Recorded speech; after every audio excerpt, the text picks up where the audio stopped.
வழங்கும் திட்டம் விரிவாக்கம். மாவட்ட ஆட்சியர் தங்கவேல் தொடங்கி வைத்தார். தமிழகம் முழுவதும் முதலமைச்சரின் காலை உணவு வழங்கும் திட்டம் ஏற்கனவே செயல்படுத்தப்பட்டு வரும் நிலையில் இன்று ஊரக பகுதிகளில் அரசு உதவி பெறும் தொடக்க பள்ளிகளில் விரிவாக்கம் செய்யப்பட்டுள்ளது. இத்திட்டத்தை கரூர் மாவட்டத்தில் நெரூரில் உள்ள அரசு உதவி பெறும் பள்ளியில் மாவட்ட ஆட்சியர் தங்கவேல் தொடங்கி வைத்தார். இந்நிகழ்ச்சியில் மாநகராட்சி மேயர் கவிதா, துணை மேயர் சரவணன் உள்ளிட்ட மக்கள் பிரதிநிதிகள், அரசு அலுவலர்கள் என பலரும் கலந்து கொண்டனர்.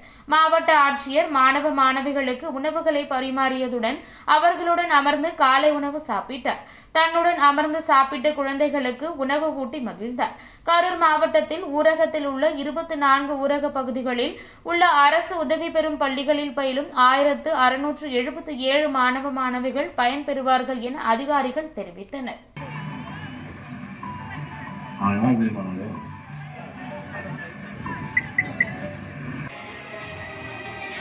தமிழ்நாட்டில் உள்ள கிராம ஊராட்சிகளில் மக்களுடன் முதல்வர் எனும் மகத்தான பகுதிகளில் செயல்படும் அரசு உதவி பெறும் பள்ளிகளுக்கும் விரிவாக்கம்.